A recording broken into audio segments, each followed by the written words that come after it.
Hi everyone, English Studies Department. This audiocast has been made primarily for my Introduction to Literature is for students, but is applicable to anybody, and it has been designed to sum up the main interpretive ideas and explicative thoughts of Robert Frost's poem Mending Wall.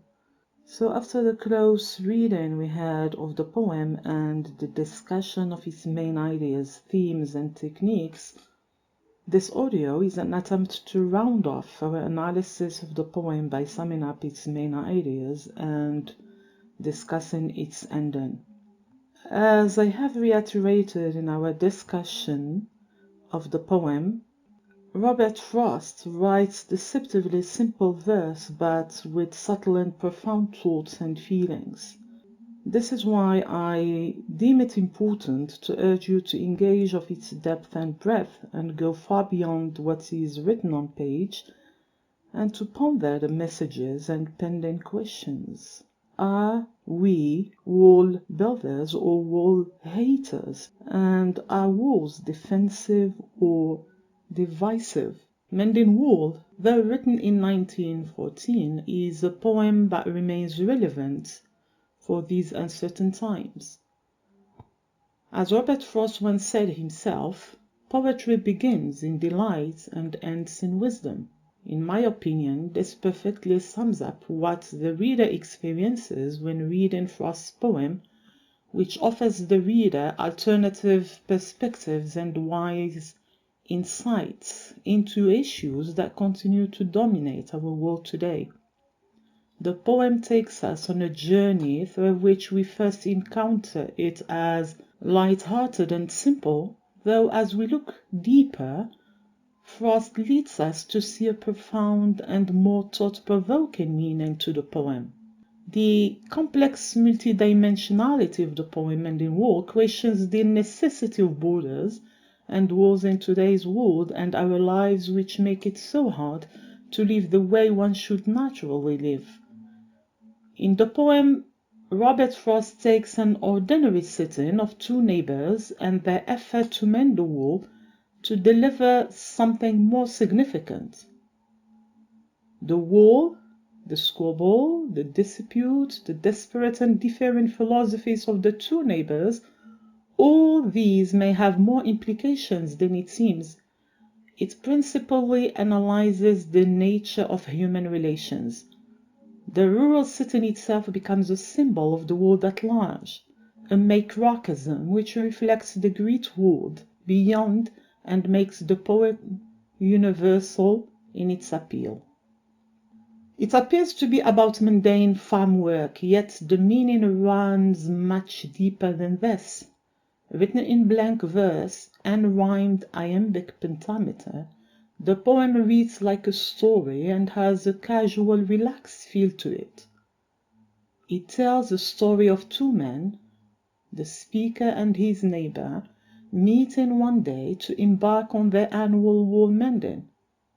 While one farmer insists on building the wall back as good fences make good neighbors, the other, the narrator of the story, questions the very need for a wall at all. Why do they make neighbors, he asks. However, I feel this poem is not just discussing boundary walls on a farm, but is hinting at the need for us to remove barriers and borders and embrace our differences. The act of mending a wall is described in such a way that one understands that the act of estranging one's fellow neighbor because of some inherited tradition is a detestable error on one's part. The poem Mending Wall is written in the first person that makes many of his readers and critics assume that the speaker is the poet himself. It involves two rural neighbors who one spring they meet to walk along their common wall that separates their properties and repair it where needed, replacing fallen stones. This ritual raises some important questions over the course of the poem. Their friendly arguments and differing attitudes toward boundaries offer symbolic significance. The poem consists of 46 lines in total. These lines, as many critics have noticed, are not divided into stanzas, just like a wall. So, through the fence or the wall, the poet tries to show how we create barriers to isolate ourselves from the outer world. And through the dispute between the neighbors, he brings also to the forefront the frequent clash of tradition and modernity, where one is trying to tear down the ideals of tradition and another is willing to do anything to cling to these existing traditions and beliefs. Hence, the farmer would say no more than, good fences make good neighbors, trying to secure for himself the land he has acquired, the garden he has reared.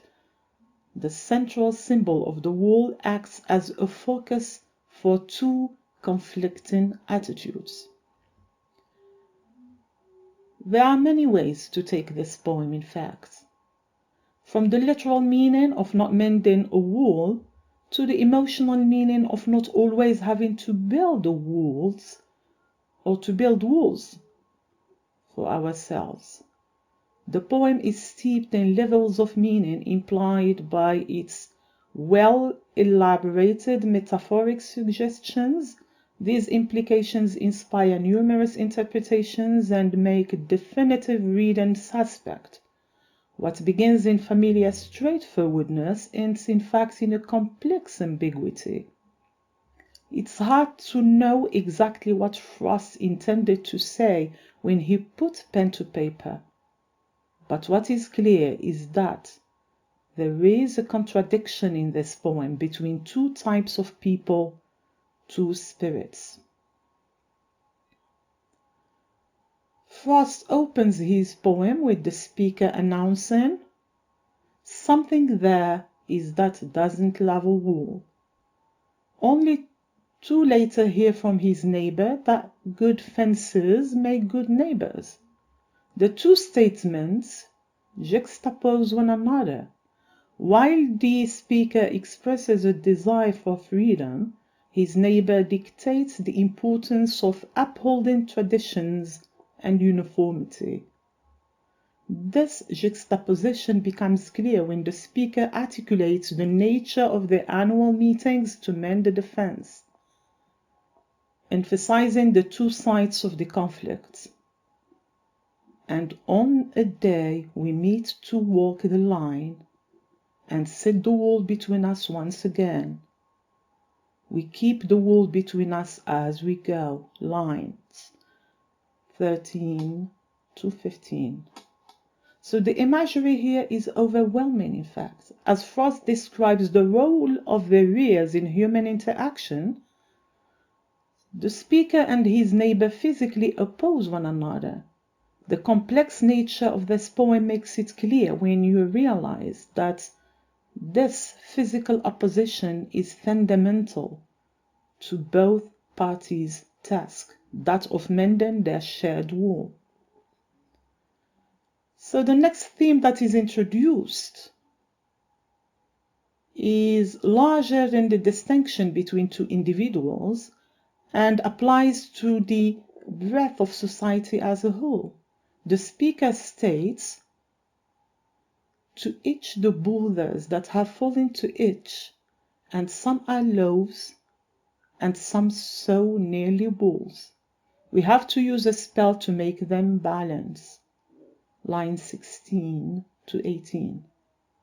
Herein lies the notion of segregation, to use the broadest term.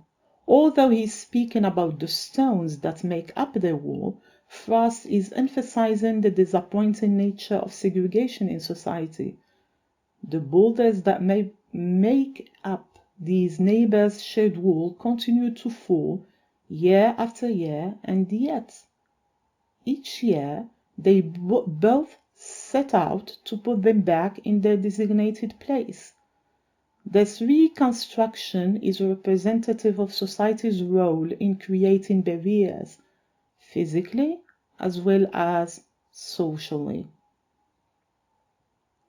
Things do fall apart, barriers are broken, fences are removed, and yet there is something that is inherent within society that maintains divisions.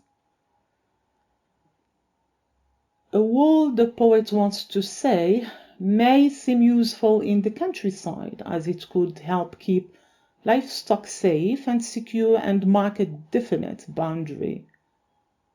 But a wall that separates village from village, city from city, or a country from a country, and even people from people, or a family from a family, that is completely different. Yes, it's a completely different scenario. The speaker would have us believe that there are two types of people, wall builders and wall breakers. Those who stubbornly insist on building superfluous walls, with cliches at their justification, just like good fences make good neighbors, and those who would dispense with this practice, just like the narrator.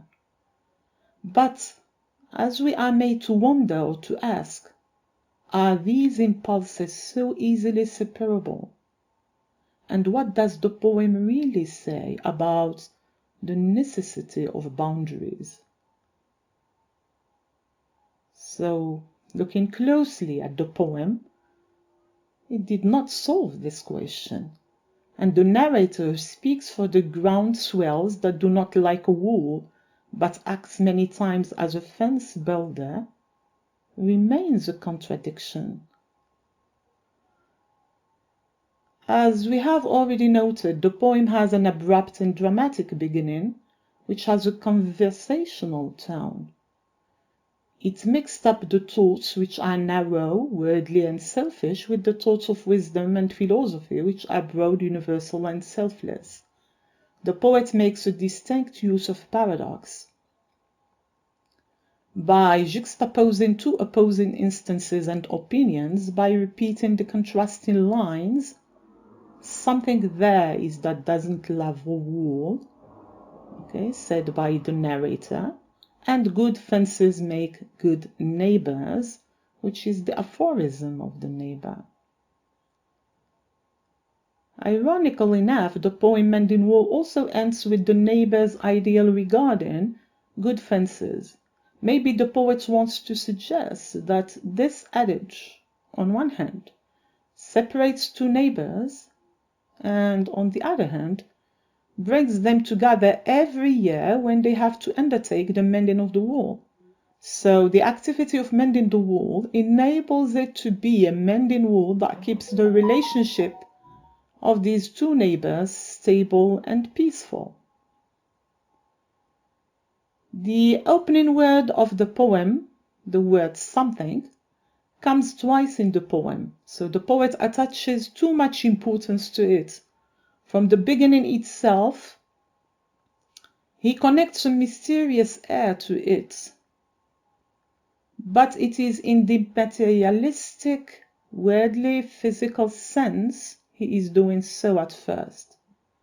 For instance, the something may mean the heat of the sunlight or the cold winter, that is, climatic changes, or the mischief of children, or hunters and their dogs, etc. But later, a digression comes in. Thus, something comprises meaning related to the non-physical, spiritual world. For example, it means the elves, the mischief of some mysterious invisible powers working to destroy the wall. While the narrator's philosophy about something presents the theory that nature does not like a wall between people, it may even indicate that this something is in human nature, in our minds too. The narrator starts to question, why do we ever need a wall? It does not need, or it does not serve a purpose. He tries to get his neighbor to reconsider his aphorism good fences make good neighbors, and to reason with him that walls are not only defensive but also divisive. Hence, people should think more before blindly following tradition. The neighbor refuses to go against what he has always known and repeats the proverb.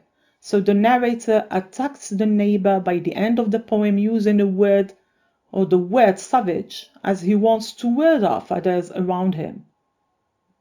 Savage is a metaphor for unintelligence and destructive close-mindedness. He sees him as the embodiment of dark ages. We have seen how Frost never says, but he only hints. Indeed, the poem treats the very idea of certainty with some skepticism. The poem's best known line, "Good fences make good neighbors," is ironically not proclaimed by the speaker, but by his neighbor, whom Frost mildly scoffs for being adamant and rigid. Walls separate and keep people apart. Walls deny rights of passage and yet provide security. Despite the need for such a barrier, the opening line, "something there is that doesn't love a wall," implies that the idea of a wall isn't that straight. Frost establishes at the outset, his speaker's discursive in direction. By using syntactical inversion, "something there is," to introduce a rambling and disciplined series of relative clauses and compound verse phrases, "that doesn't love," "that sends," and "spills," and "makes." Frost evinces the speaker's unorthodox, unrestrained imagination. Not only does this speaker believe in a strange fool, a seemingly intelligent natural or supernatural something that sends the frozen ground swell to ravage the wall, but his speech is also charged with a deep sensitivity to it. So please go back to those lines and notice how the three active verbs "sends," "spills," "makes" that impel and prompt the second, third, and fourth line forward are completed by direct objects that suggests his close observation of the destructive process. He appreciates the subterranean and subversive dynamics of the frost.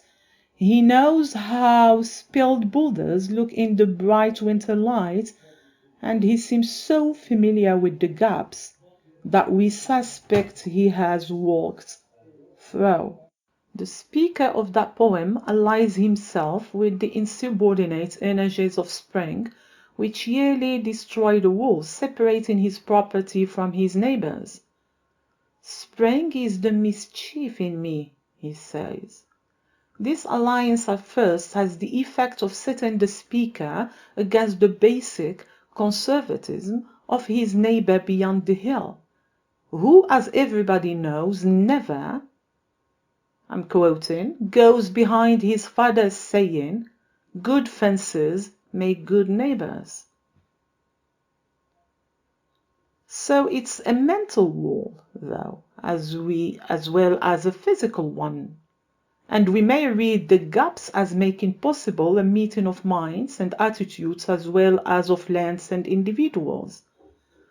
Closing the gaps in the wall means closing off points where the two men may meet physically or mentally.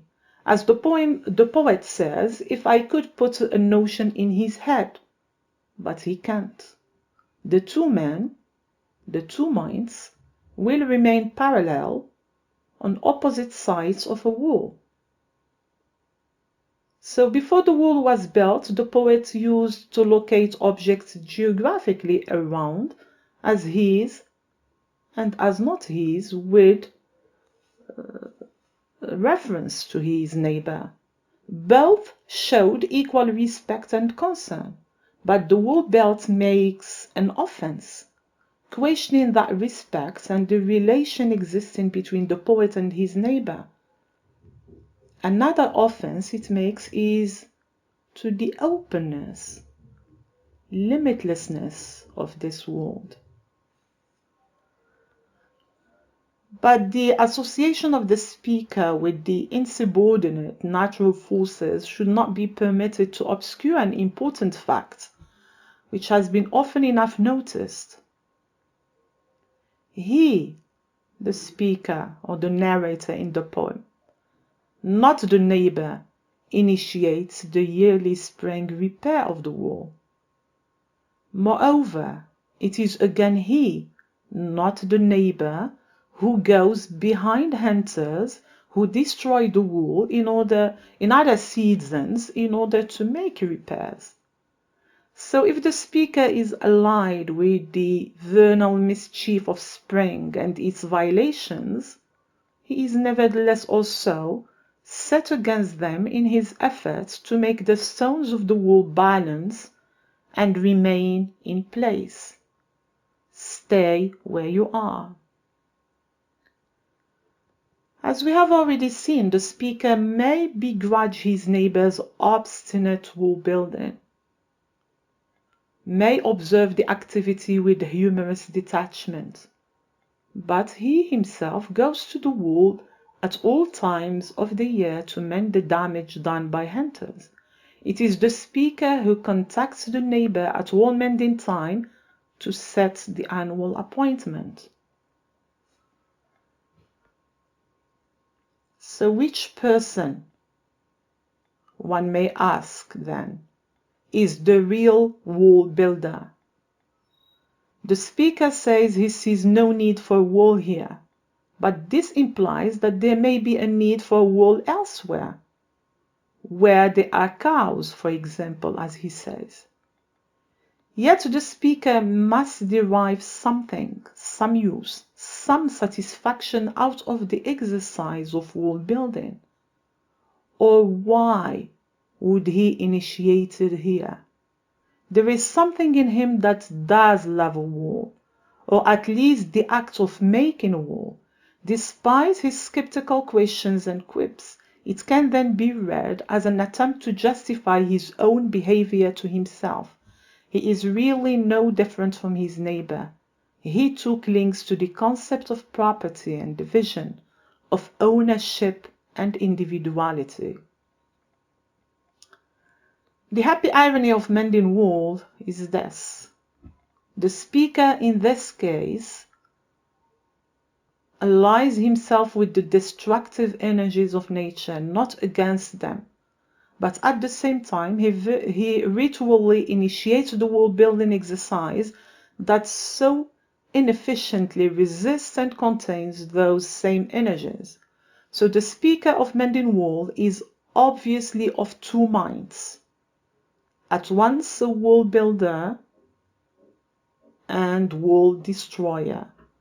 At once accomplice and antagonist of seasonal mischief. So we have here to underline the following remark, that the first line of mending wall is also notable because it functions effectively as a counterpoint to the farmer's good fences aphorism, which appears once in the middle of the poem and then again in the final line. The farmer is summed up by his dictum, fittingly his only utterance in the poem.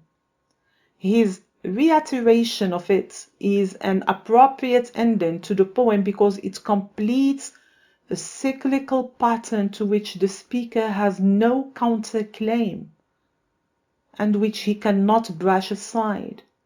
Beyond expressing an attitude toward walls, it evokes the farmer's personality through its simplicity and balanced directness. The basic subject-verb-object syntax of the 5-word maxim is reinforced by the repeated adjective and by the symmetrical balance and rhythmic similarity of subject good fences and object good neighbors on either side of the monosyllabic verb make. The speaker's initial observation, "Something there is that doesn't love a wall," with its ambiguities and vague wordiness, conveys not only a contrasting opinion, but also a different way of thinking from the reticent farmers. Significantly, though the speaker's observation is reiterated later in the poem, it is not a separate statement. Unlike the farmer's condensed witty saying, it is a protest, a complaint leading into a series of linked explanations, digressions, and reflections. So, as we have said, throughout the first half of the poem, the speaker contemplates the deterioration and repair of walls, strengthening our awareness of his two central traits: his whimsical imagination and his fine sensitivity to detail. He digresses to describe hunters who actively tear walls apart in search of rabbits. Then he turns to his own interest in a more mysterious, unseen, unheard, destructive power. With relaxed conversational irrelevance, he launches in a discussion of the building ritual, objective physical description, to a light touch of fantasy. He says, "We have to use a spell to make them balance," which is likely to be noticed only because of the suggestive hints made earlier to the strange force responsible for the gaps. So the imagined spell of line 18 dissolves in the glee and cheerfulness of line 19. "Stay where you are until our backs are turned." So Frost's control of tone during this chaotic ramble is responsible for the speaker's ability to hold our attention and pique our interest. Even on successive readings, we are surprised by the implications of a given line or a phrase. Having touched on the seriousness of wall building, hints of opposition and competitiveness soon gain strength in lines that effect a superb amalgam of natural fact and laughable deceit. "He is all pine, and I am apple orchard. My apple trees will never get across and eat the cones under his pines," I tell him. Notice how in the stilling passage, how far the speaker's imagination can carry him in the use of this revealing personification. Although the speaker seems merely playful, his imagery betrays discord and disagreement as he ridicules the farmer, implying that he is too foolish and stubborn to see the incongruity of a ferocious assault of apples seeking to feed on pine cones, while attacking his neighbor's lack of open-mindedness. The speaker is the one who exhibits antisocial tendencies.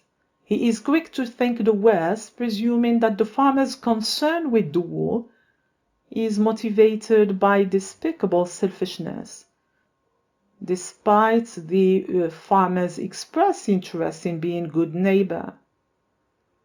Furthermore, it is not the farmer but the speaker who initiates the mending wall ritual, as we have said. Thus, these lines heighten a still undefined tension and reveal surprising complexities while preparing us for the neighbor's blunt proverb, good fences make good neighbors. Such a forceful line crystallizes the poem's dramatic conflict by standing in noticeable opposition to everything the speaker has said, and indeed to his mode of speech. Just as the 25 lines preceding the farmer's aphorism contribute to its impact, so do the 16 succeeding lines that lead up to its reiteration. But once the conflict of farmer and observer has been made overt, the last section of the poem develops an antagonism that further elucidates the differences between the two characters and reveals how little sociability there is between them. As the poem draws to its close with a laughable view of the farmer as an old stone savage, I'm quoting, an old stone savage, the term neighbor seems increasingly ironic. The farmer stands out not as a partner or co-worker, but as an estranged being whom the speaker observes, criticizes, and reflects upon while maintaining his distance and objectivity. The two men, farmer and observer, insider and outsider, are separated by deep differences in perception, differences that the speaker does not fully appreciate. He thinks they are building a wall, but to his neighbor it is merely fence mending. A more significant contrast is suggested by the farmer's reliance on old saying, which is considered in fact as a form of mental enclosure. Confident in his beliefs, he relies on traditional wisdom to suppress inquisitive and speculative tendencies. He concerns himself not with the whys and wherefores of wars, but with the simple practical facts. To him, it's a fact of their effectiveness. His unwillingness to explain or debate his position implies that he feels there is nothing to be gained through communicating or exchanging ideas. If fences are good, then in reverse, too much closeness between neighbors must be undesirable. Indeed, there is no evidence that his neighborly relations with the speaker extend much beyond the brief annual ritual described in the poem. Satisfied to confine himself behind his personal wall of self-assumed aloofness, he never converses with the speaker.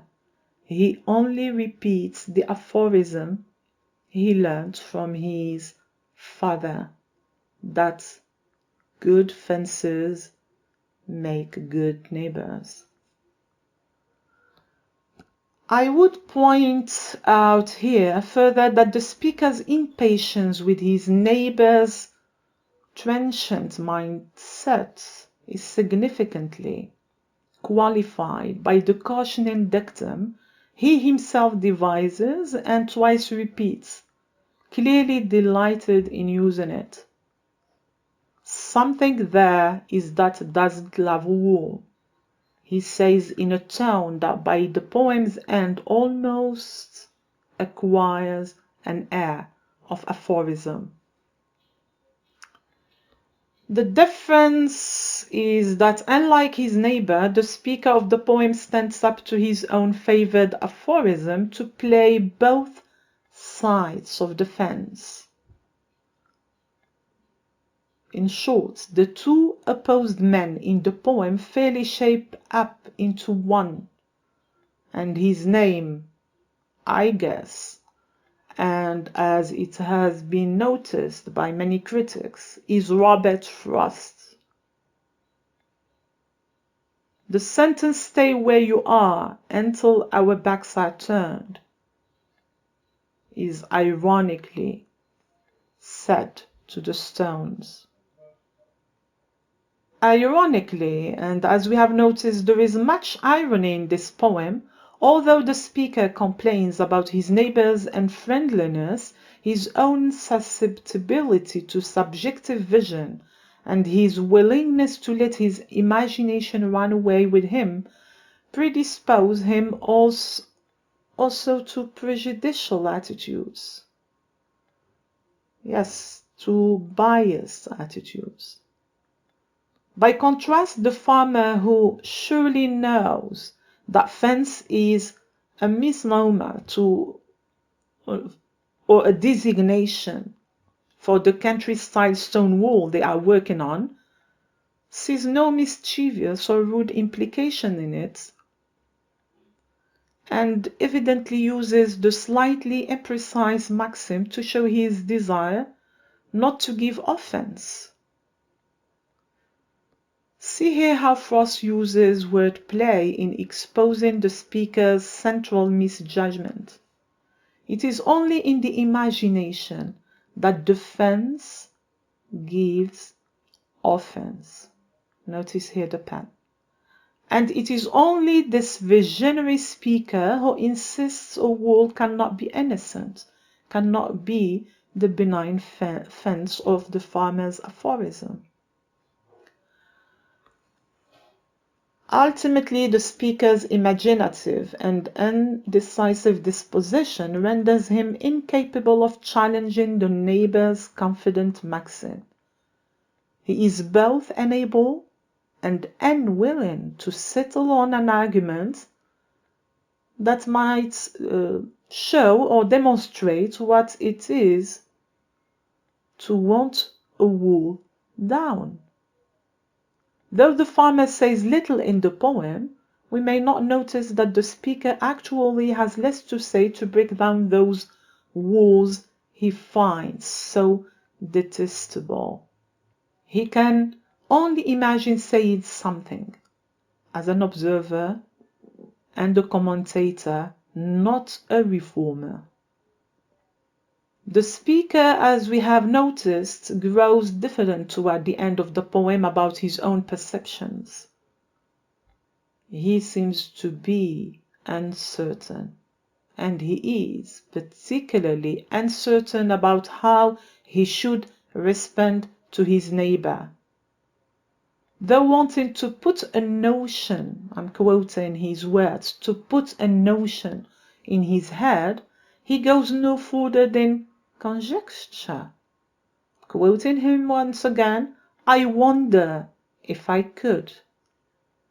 His claim that spring is the mischief in me recalls the mischievous force that doesn't love a wall.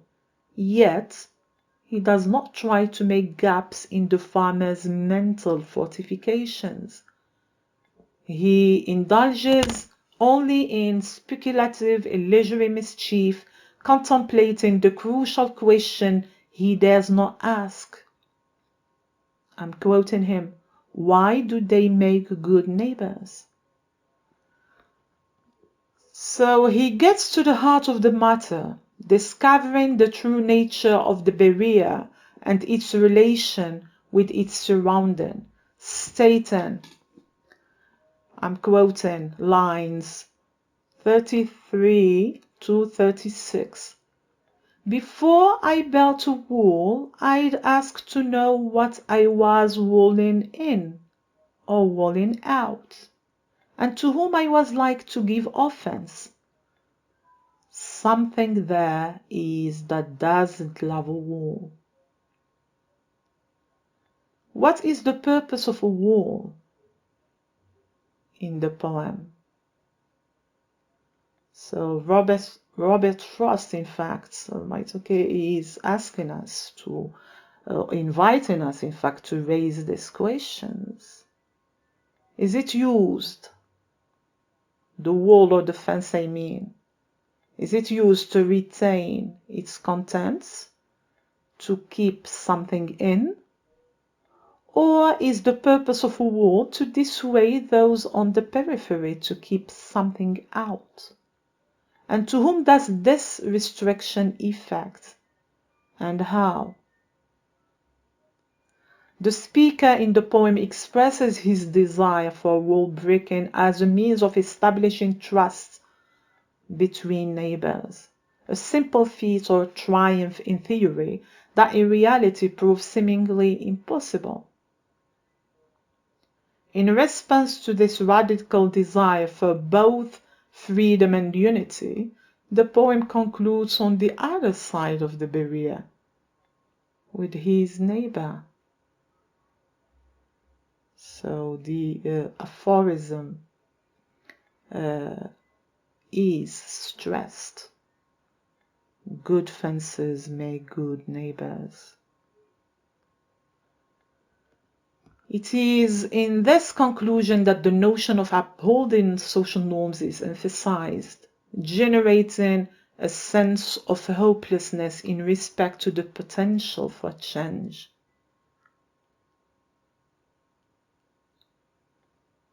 So the lines 44 to 46, which read, "He will not go behind his father's saying, and he likes having thought of it so well.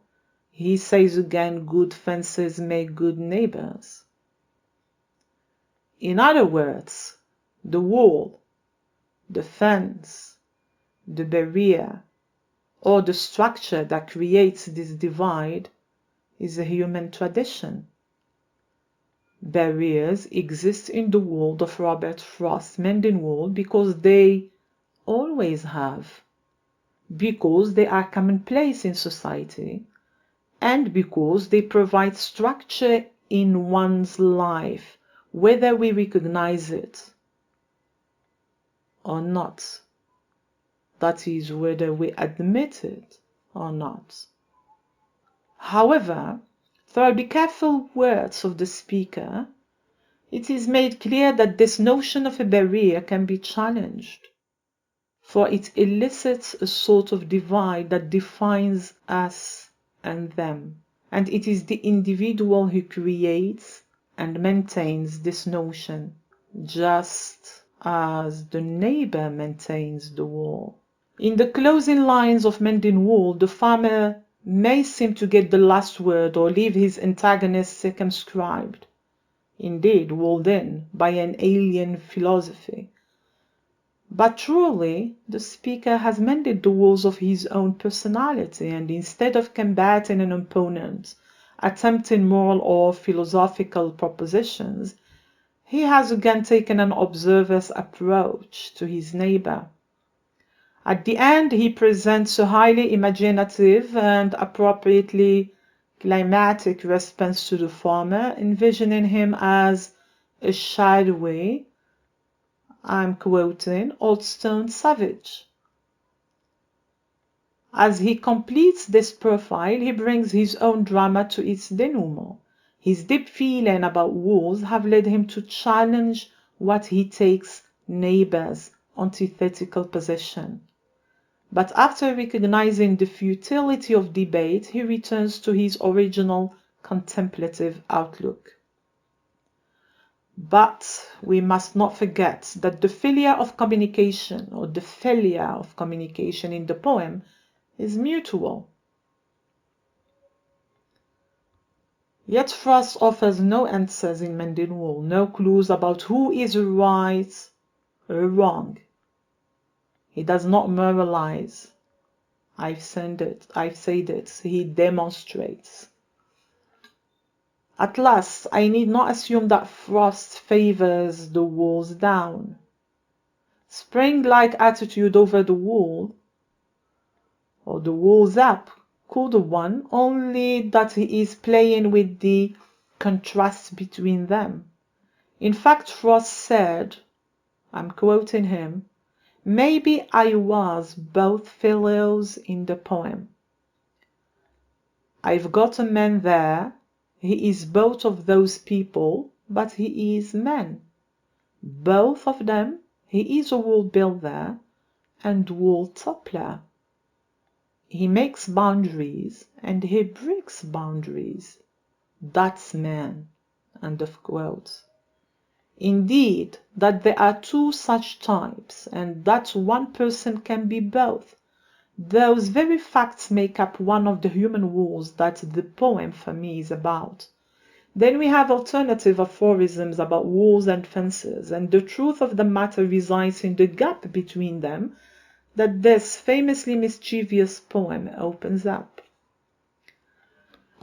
In this way, Mending Wall at once acknowledges the limitations of walls and also their seduction and value, not abdicating for any one of them. Frost seems trying to make us consider both sides.